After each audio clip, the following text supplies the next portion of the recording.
Here is our first time in South Korea, and we will be spending 4 days in Seoul, the capital city with so much depth, whether we're talking strong traditional culture or modern culture, nature, views, things to do, delicious food, and more. So watch along as we explore it together.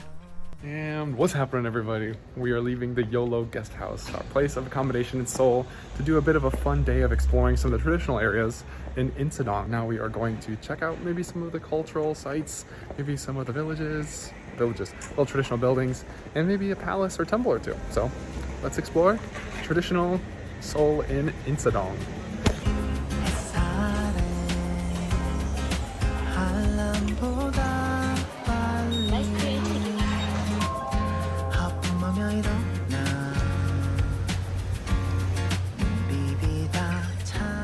All right, everybody, we have arrived in Insadong, and the first stop of the day is, I believe, a Buddhist temple right nearby. Looks really pretty and cool, called Cheonggyecheon. Let's go check it out. Haven't seen it yet in Insadong. Really excited.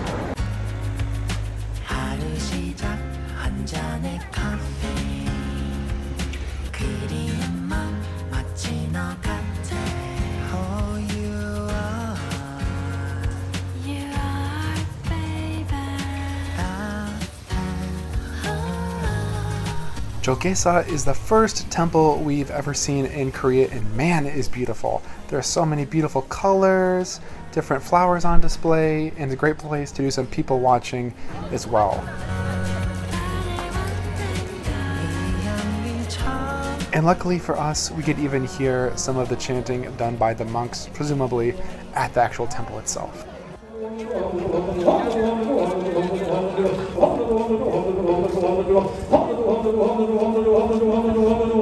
So that was the beautiful Cheonggyecheon temple. So cool. Didn't expect it to be that beautiful and intricate and ornate. Really closely located to Anguk Station in Insadong as well. Now it's time to get some lunch. So my wife and I are actually vegan travelers, but we do not like to let this stop us from experiencing the delicious local food of where we're traveling. So luckily for you and for us, we have a place that has some amazing local Korean foods that are vegan. Hi everybody, so we are in Cheonggyecheon, and here, as you can see, we are sitting on the ground.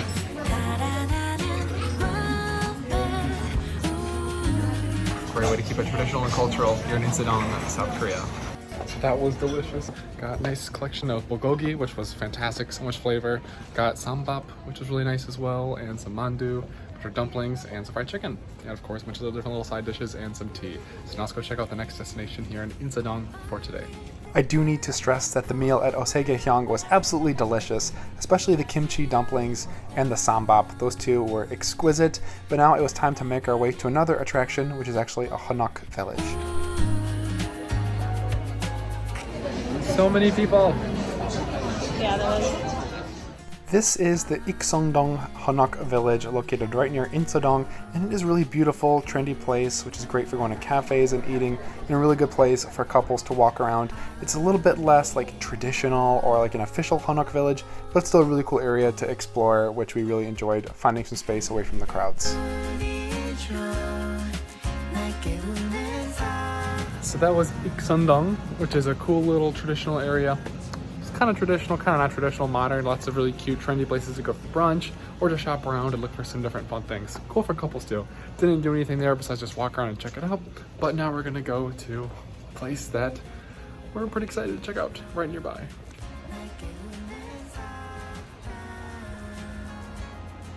So unfortunately, we ran out of time to check out those palaces, and there's really beautiful grounds right nearby Insadong. But we're doing another thing that I actually had in mind to do today, which is another traditional sort of Korean activity, and it's one you can experience with your mouth. So don't put your mind in the gutter. We're talking about only good oral experiences here. So let's show you what's next in Insadong.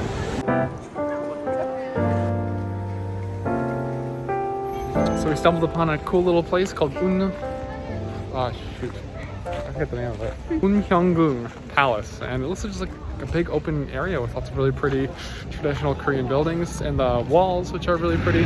Don't know exactly what it's for. I think it's supposed to be a palace, or it was formerly a palace, open today free of charge. So really cool. We're just gonna check it out really quickly on the way to our destination because we don't have an infinite amount of time. But really cool to stumble upon a place like this.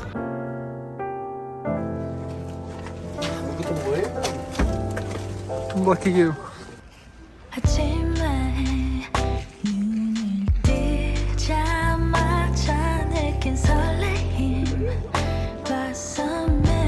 The really cool thing about this place is it used to be an old royal palace, and you could walk around and actually in some of the buildings, siren alert, you can actually see the old living spaces of how people used to live back in these royal palaces in the States back in the day, which is really cool. Also has really beautiful Korean architectural touches, open spaces, browns and grays, and just a really cool historical site, which I love about Insadong is about the more historic Korean culture side that you can experience besides the very glitzy, glamorous K-pop and everything else. It's a really cool historic look back into Korea.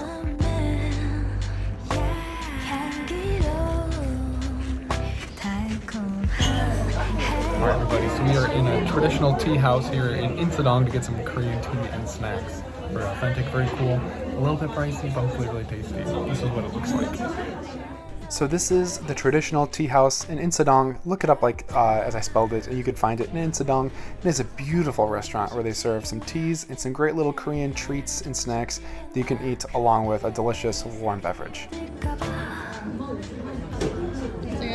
so interesting. I absolutely loved this tea house, but the night was yet to end with a bang. You'll see what I mean.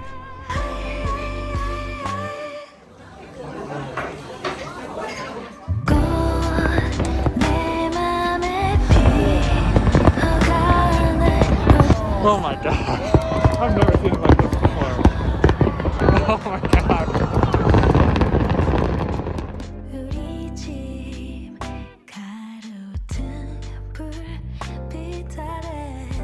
And good morning everybody. It's another morning here in Seoul and we have an unusually bright and warm day, about 70 degrees here. Today we're doing something that's been long awaited on our list of things to do in Seoul, which is to actually hike Namsan mountain, which coincidentally is right behind our Airbnb.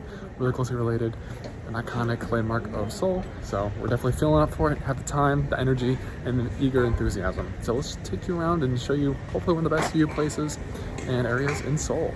So in Myeongdong, and coincidentally right by our guest house, is an area called Zaemiro, which is Cartoon Street. And it is a really fun, quirky little street which leads actually from Myeongdong to Namsan. And the buildings are decorated in this really cool, cartoony sort of way. So many cute things.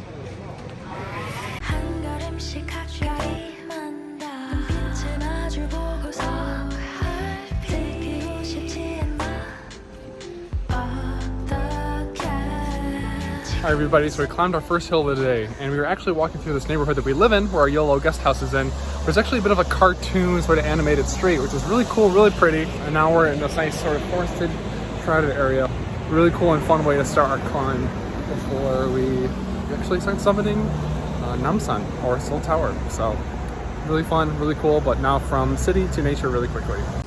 So that was actually a false alarm, everybody. Not the correct trail to go up. It looked like it would be, but I don't regret it because it had a really pretty detour showing us like traditional Korean restaurant with a beautiful sort of like Hanok, I think it's called, building, and a really nice waterfall. So make sure you look for the trail, the path with the red steps that says North Seoul Tower ahead. So make sure to look for these red stairs because there's other ones that do not actually lead up to Namsan, but just enjoy the views and nature on display here. Check out these views, everybody.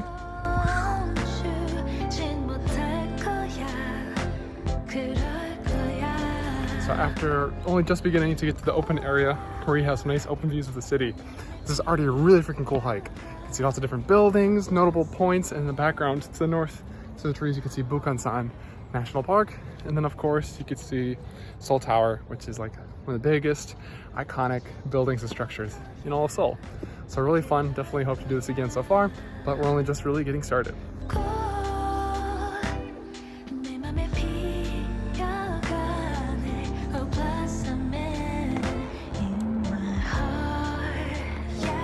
So right now, it feels like we're getting a little bit closer to Seoul Tower. Well, we definitely are. I can see it getting closer. And it looks like we're surrounded, or at least nearby what used to be the old Seoul city wall. I think so.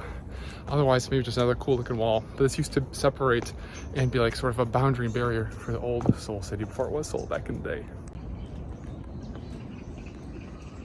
Another really cool thing about the observatories and little viewpoints along the way is a lot of them have these little plaques that give you a picture and have little numbers and arrows pointing towards some of the notable places or points of interest that you can see from the viewpoint, which is really cool to get a bit of context and learn a little bit about the surrounding area rather than just be like, oh, a bunch of buildings, oh, cool looking mountain thingies.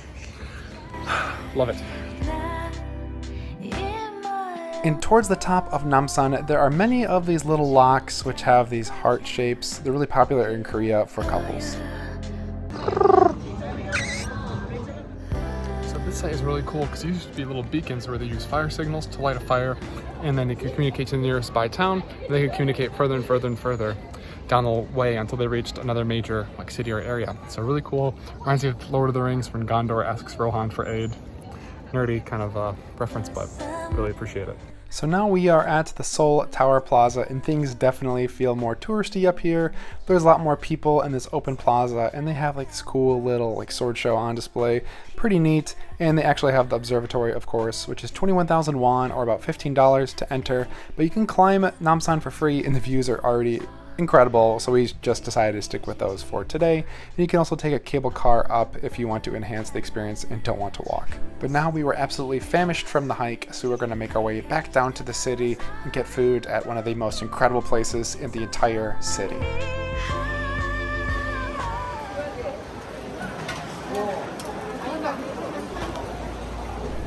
This is Gwangjang Market, one of Seoul's oldest food markets, and the sounds and sights here are incredible, so I'm just going to let the audio play out without any music for you to soak up the atmosphere.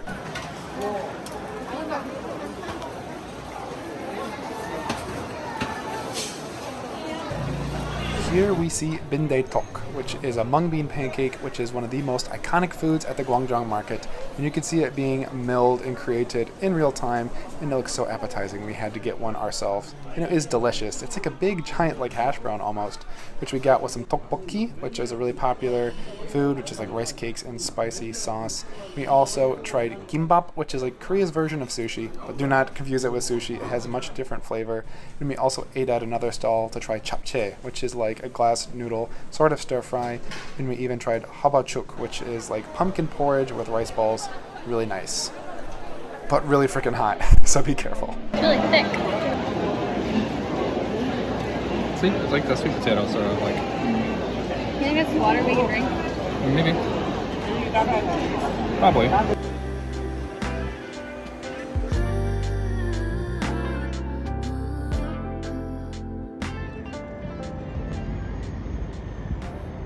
What's happening, everybody? We are here at Olympic Park in Seoul. I know it's Olympic Park. There's big Olympic rings, that massive little entrance, and of course behind us we see tons of flags in different countries that I believe participated in the Olympic Games held here in Seoul. Really cool that not only can you go to World Cup Park where they held the World Cup at, but they held the Olympics as well. Seoul's done it all, everybody. Really big little plaza here and lots of little nature and to check out sculptures, everything you could want. And just a good place to get some exercise and walk around on a nice day. So let's take a look at what you can see at Olympic Park in Seoul.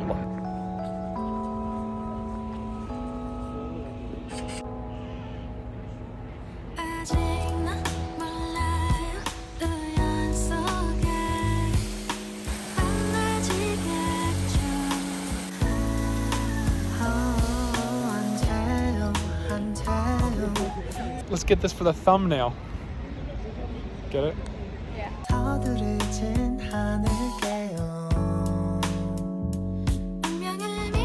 Olympic Park is absolutely massive, and there's so much to see, including views of Lotte World Tower, which is Seoul's tallest skyscraper at 1,800 feet, which you can see right nearby. But there are so many beautiful flowers on display and sculptures and other sorts of things, but you have to check out this area I'm showing you here. Alright everybody, so if you're coming to Olympic Park in the fall, a really cool area to check out is sort of on the southern side, I believe, southwestern, I'll show you the map, part of the park, and they have these beautiful orange flowers. So you can walk down this pretty little area, right from that little pavilion, going downhill. And it's like you're walking in this little tiny narrow thing with all these flowers around you, hitting you in the face, taking your eye out. It's so vast and beautiful, and definitely really cool and seasonal.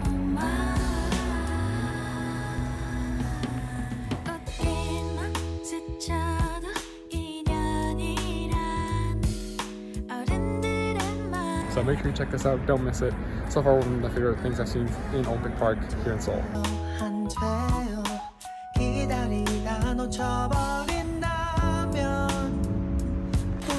So another must-see, which is actually just a little bit close to the metro station, is the Rose Park Plaza, and it is gorgeous. There are so many roses. Makes me feel like some of the rose parks I've seen in Oregon or Washington. Maybe not all of them are fully blooming, but a lot of them are out and they smell really delicious as well. So give them a smell. They have a beautiful little like rose tunnel to walk through, which is I think the second one we've walked through so far. It was really cool, sort of like Pokeball looking thing. It's not a Pokeball, but that's the closest thing I can compare it to. So yeah, it's definitely not a Pokeball, but it definitely is really cool, especially when you can see those little gaps in between each sheet.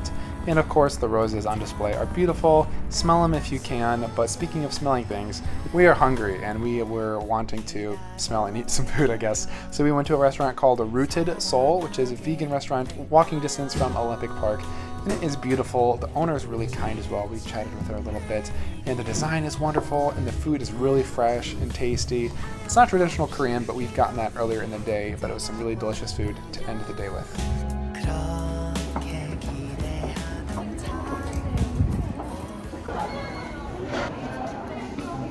Circle. There you go. What's happening, everybody? We are here at another palace in Seoul, Korea.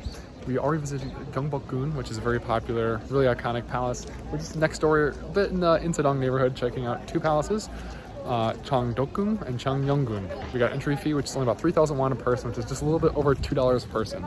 Really cool. Already loving the fall foliage here. Absolutely stunning. And a lot of people wearing the traditional Korean hanbok, or traditional dresses, as you might be able to see as we're just checking it out on this Sunday. A little bit busy, but it's okay. Lots of space, and we'll keep you updated with the beautiful sights here in these palaces.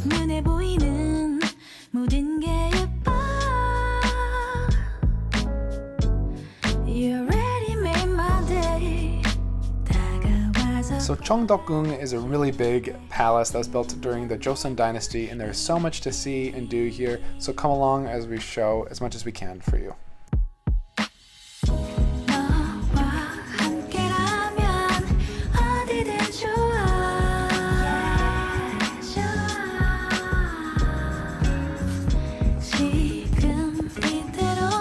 Full speed.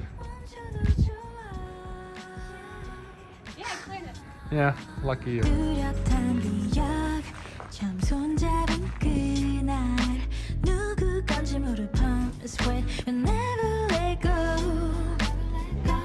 So we're finishing our exploration of the first palace, and it turns out the second one, I forget the name, I get them confused in my head, is actually a separate entrance fee, and you have to do sort of timed entries or tours, which luckily another couple didn't want to wait for theirs, so just gave us their tickets. We offered to give them money.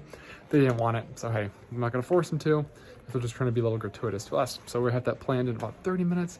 Check out the secret garden and the other palace. So far, this is a really cool area. I love the mixture of sort of the designed gray stone walls, the beautiful sort of like salmon and sea green buildings, and of course the traditional sort of brown and black, almost reminiscent of like Japanese quarters. So really pretty, and excited to check out more traditional stuff in Korea, of course.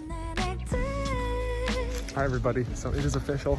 We are going to the secret garden in Changdeokgung Palace. So it's really cool. We have the option to actually go unguided, but you have to select a time slot with the option of a guided tour. Wasn't really our cup of tea, so we're gonna explore, and hopefully it's worth all the wait. Wait an hour and a half, but a lot to see and do, so let's see a cool garden here in the palaces in Seoul.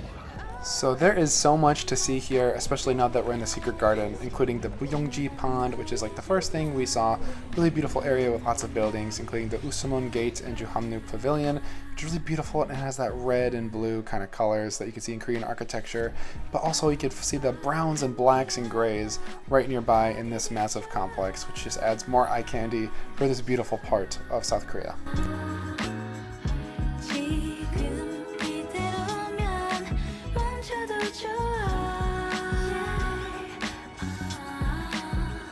So far the secret palace is absolutely gorgeous, everybody. So many cool nooks and crannies, little villages, ponds, not villages, but little palace areas. Lots of fall foliage, not peak foliage, but still really pretty. So loving it so far. Definitely helps that it was free, of course, but really beautiful to see the Korean sort of garden and palace, sort of temple, not temple, but temple-y nature zen aesthetic, which is similar to Chinese and Japanese in some ways, but distinctly Korean in others. mostly the colors and some of the designs they put on the buildings. 아무리 잊으려 해도 온종일 너만 기억해 네가 좋아했던 노래 우리 다투던 말들 사랑했던 Hi everybody, and having a great evening and afternoon, sort of night, here in Seoul, South Korea. And here we are, just a little bit north of Myeongdong, and we are actually going to check out what to me looks like to be the Chicago River, a walk of Asia, or so at least, which is Cheonggyecheon. Really cool, romantic area to walk around at. And here we have a little bit of a waterfall. We're gonna check out. Hopefully the rest is lit up. We can see some live music or something like that, and just enjoy a beautiful night here before it gets freaking cold in Seoul, South Korea. 빈 방에 행거에 넣어서 네 빈자리를 채우려 해도 난 알지 다 의미 없는 걸 너랑 같이 했던 사랑 하나뿐인걸 Need to forget what So what I really like about this part of Cheonggyecheon is it's infused with nature. So they kind of have like some grass and trees, leaving it to have more of a natural feel, not just a built-up urban city space. So really cool that they're letting nature kind of take back over purposefully.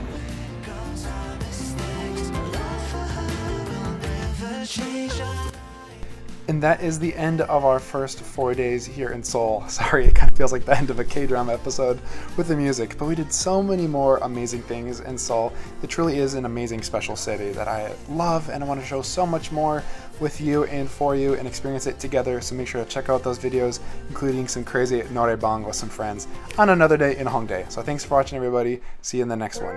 Peace.